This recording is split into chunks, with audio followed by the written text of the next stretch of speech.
Would you like to tell our friends what you were doing? Wiping my hands on you.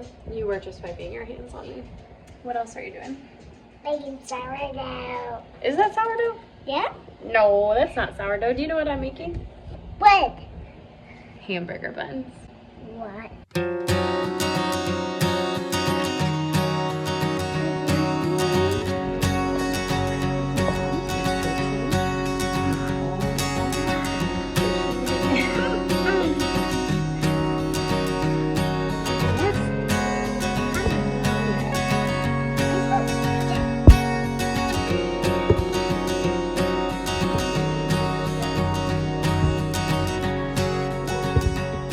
Hey sweet friends, welcome back to The Heart of Home. I'm Courtney and I'm super grateful you're here if you're new here, but I'm especially grateful if you are not new here and you are returning. Hello! You guys truly make this community what it is, so thank you. Welcome to our homemade room. It's a good day to have a good day, and me and my dad are going to go skateboarding, and then come back for dinner. Did you guys catch all that? So I've been playing around with a couple different recipes that I'll be sharing to the blog in only God knows when. I can open it, baby. The thing with coming up with recipes is I find a bunch of different ones that I like, and there's things that I do like, and there's things that I don't like. Woo! And then it's just a matter of finding the combination of what works well and what gives me the best results for what I am desiring. So I took one of my worship devotional books that I was given at a retreat and have turned it into my little recipe scratchbook. And so I'm taking my notes after I make something, add another egg, less baking soda, less baking powder, whatever. And slowly and surely these recipes are forming. It's a little more difficult to do in a house of 3 because you don't have a lot of people to eat all of the 12 muffins that you just made, so that you can experiment again in a few days. So it does take time. Tonight, I'm making hamburger buns because we are gonna have some Wagyu burgers and enjoy the beautiful spring weather before we have 4 days straight of rain here in a couple of days, which I'm not complaining about. I am very excited about that. That makes for a really good foraging season. So if that's also something you're interested in, stay tuned, because I'm gonna do a whole series on what I forage, how I forage, what I look for, how I determine what's safe to eat, what's not, etc.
So I don't have sesame seeds right now to put on top of these buns, but what I do have is flax seeds. So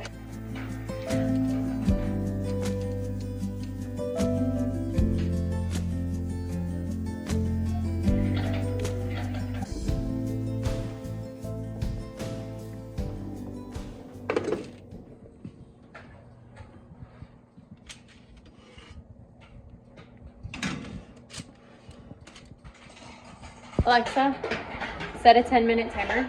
This recipe I've made before and it turned out really well actually, but there was one thing I wanted to tweak, so I took full advantage of doing it again tonight.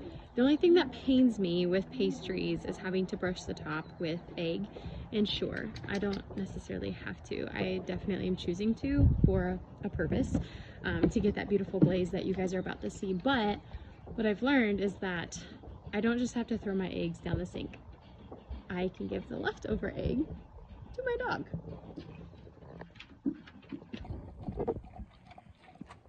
You know, the one thing I've learned with recipes is that you can make them as difficult and complicated as you want, or you can make them as easy as they need to be delightfully edible still. And I'm trying to find that happy balance in between, because I can't tell you how many moms I know that are just discouraged by baking.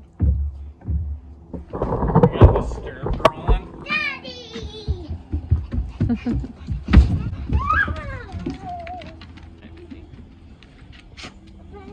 I was quite interrupted by one of my favorite people in the world.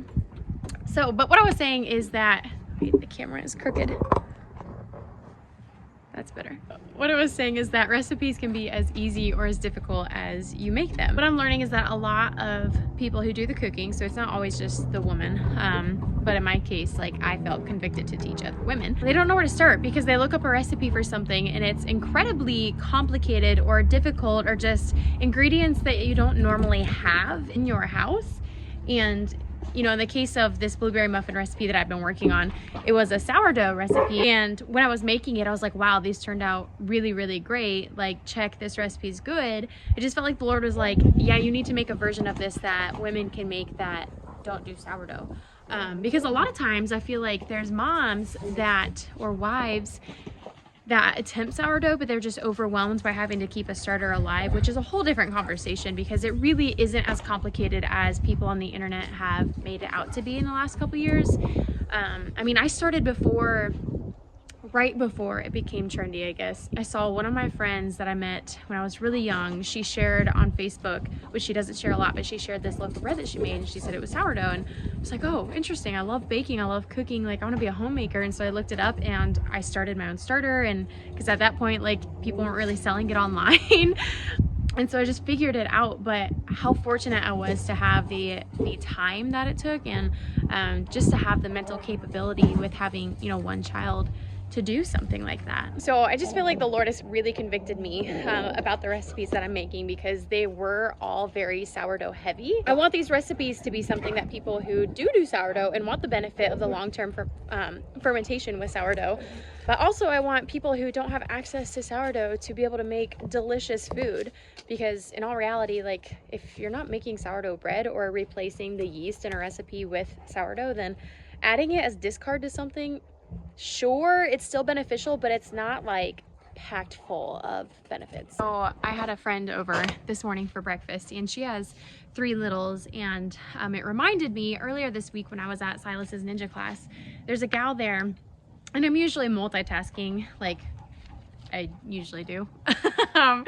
And I had my laptop out, and she said, oh, you're working on your blog? And I said, oh, no, actually, I started another side job, a side hobby, whatever you want to call it, of reselling clothes.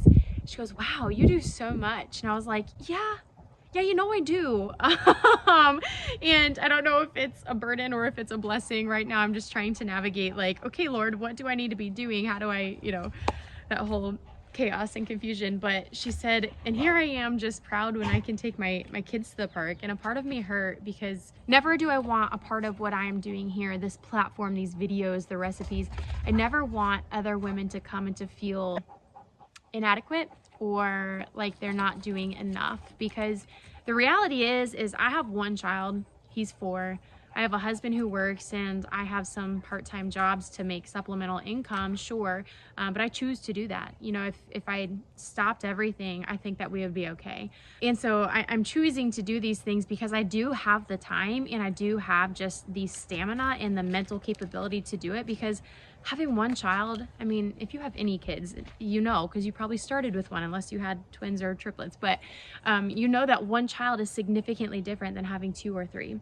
And so I reminded her, I said, hey, look, you have your 4th child coming, like your kids are healthy, like you're super active in your church, like you're engaged with your children, you're taking them to the park, you're doing all these wonderful things, like you are being the best homemaker that you can be, and that is the goal. You know, I reminded her, like, the heart of home, the meaning behind that is just helping other women and moms and wives, maybe husbands, I don't know if you're here for that, but just helping them find different skills and honing in on these skills and finding the community that they need to be the best homemaker that they can be, to be the best version of mom or wife or significant other or partner or whoever, whatever their identity is. What I'm sharing is just a conviction on my heart shared with you in hopes that it blesses you, in hopes that it equips you, that it motivates you, and not anything else. You know, as the year progresses and as my channel kind of, I don't want to say it takes off, it's not taking off, but there's enough people here that I know that I've blessed one person, but there's some people in my personal life that now know about this platform, and they have reached out for gardening advice and recipes and just to motivate me as well, and it's been really incredible. It makes me so excited for this gardening season because not only am I ready to share what I've learned, but I love the fact that my failures and the things that I learned the hard way are no longer going to be something that I just keep to myself, but they're not something to be ashamed of, but they're just something to say, hey, look, I'm human. This is what I've learned. Hopefully you can learn from my mistakes as well. So let me tell y'all, I make a lot of mistakes in the garden.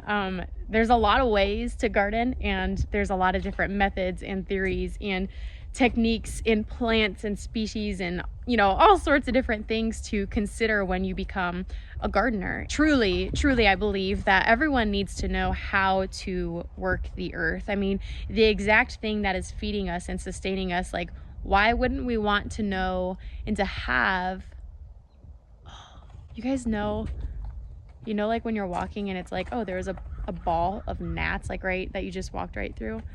There's a whole bunch in front of me right now. I hope they're gnats and not mosquitoes. It would be terribly unfortunate if these were mosquitoes. They're everywhere. Oh my gosh. On that note, we're gonna find a new spot in the garden. It's so funny because when people at church, like, I just got coffee with our pastor the other day and he goes, you're like one of those pioneer women.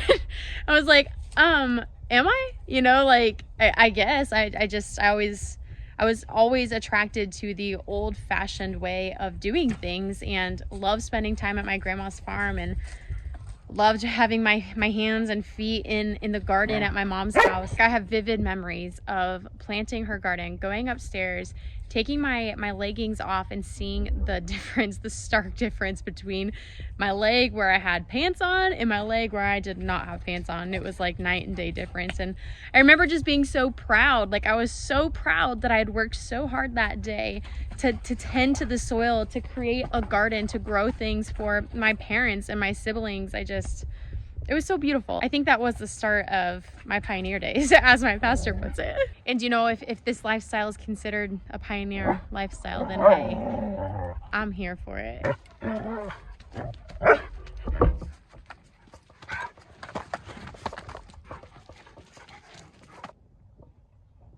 It's becoming more and more difficult to record things outside with dogs and a neighbor dog. Granted, I love them all, but golly. So I just think it's comedy that, you know, when people meet me, especially at church because I'm the worship leader there, I feel like they're surprised when they learn that I'm kind of like a suburban homesteader.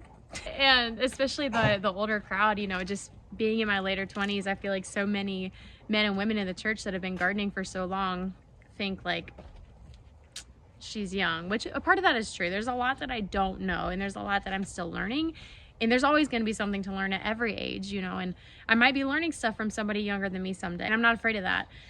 I think it's a season to embrace the old, to go back to the things that once were, to learn the skills that we all once knew. The generations before us knew how to steward, and we're here because they knew how to make it through things like the world wars and the depression and droughts and famines. And to me, you know, my passion, which I tell a lot of people when I'm sharing about this platform, which frequently happens to be at church, I tell them I want to return to the garden. I want to return to the exact place that after humanity was created, we were created to work, to tend to dwell in the garden with the Father. You know, and now my biggest mission just personally is, Lord, how can I meet you there? How can I make this a mission? Like, what is the purpose of this? Because if all of this is just for me, if all of this is just for a platform, if all of this is just for show, then all of this was not for him. and truly this is for him. And so it all goes back into what I was saying earlier is, how do I use this to bless other people? How do I use this to equip other women and wives and spouses? How do I do that? Well, what I'm learning is that right now, what I can do is create recipes that more than just one type of person can create. And in the midst of doing that, overcooking lots of stuff because I get distracted. So this is just the reality. Thankfully, they're not burnt. Have I ever told y'all before how distracted I get sometimes? It's not like you didn't just see that on this video. On that note, I'm gonna go ahead and get the burgers prepared and get some side salads made. I hope today's video blessed y'all and leaves you encouraged more than anything. In a world where it's chaos and noisy and really easy to become jealous and to compare you to whoever else you might be following, let me just encourage you and say that it's a lot deeper than what the world makes it out to be. And contentment will never come from finding the same success as somebody you might follow online. Contentment comes from dwelling in the garden, dwelling with the Father, dwelling with your family, and creating a home. I'll see you guys on the next video. Bye.